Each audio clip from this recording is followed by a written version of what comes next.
మొట్టమొదటి factory outlet మన Mukunda jewellers mega వడ్డానం సేల్ 2.0 ఈ ఫిబ్రవరి 1 నుంచి 9 వరకు మన అన్ని స్టోర్స్ లో ఈ ఆఫర్ ఉంది. Flat 9.99% wastage and no making charges.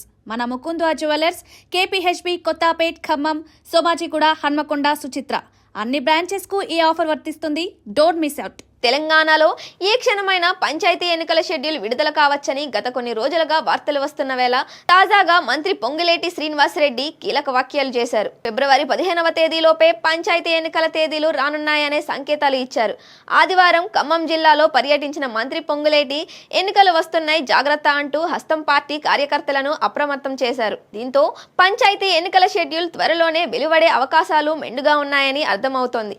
ఈ నేపథ్యంలోనే ఇప్పటికే క్షేత్రస్థాయి గ్రామ పంచాయతీ ఎన్నికలకు పార్టీలు, అభ్యర్థులు సన్నద్ధం అవుతూనే ఉన్నారు. మరోవైపు కులగణన నివేదికను కూడా అధికారులు ఈవేళ మంత్రివర్గ ఉపసంఘానికి సమర్పించగా దాన్ని ఈ నెల 4వ తేదీన కేబినెట్ లో చర్చించనున్నట్లు మరో మంత్రి ఉత్తమ్ కుమార్ రెడ్డి వెల్లడించిన విషయం తెలిసిందే.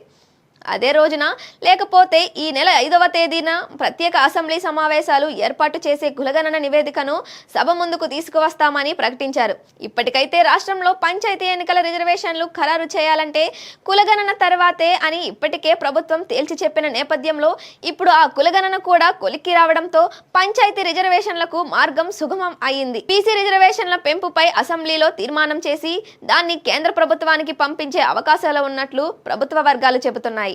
అయితే దానిపై కేంద్ర ప్రభుత్వం స్పందన ఎలా ఉన్నా రిజర్వేషన్ల అంశంపై నిర్ణయం తీసుకుని ఫిబ్రవరి చివరి వారం లేదా మార్చి మొదటి వారంలో రాష్ట్ర గ్రామ పంచాయతీల ఎన్నికలకు వెళ్లాలనే కార్యాచరణతో రేవంత్ రెడ్డి సర్కార్ ఉన్నట్లు స్పష్టంగా అర్థమవుతోంది. మరోవైపు ఇటీవలే హైదరాబాద్లోని పోలీస్ కమాండ్ కంట్రోల్ సెంటర్లో ముఖ్యమంత్రి రేవంత్ రెడ్డి సమగ్ర కుటుంబ సర్వేపై ఉన్నత స్థాయి సమీక్ష నిర్వహించారు. ఈ సందర్భంగా రాష్ట్రంలో గ్రామ పంచాయతీ ఎన్నికల అంశం కూడా చర్చకు వచ్చినట్లు తెలుస్తోంది.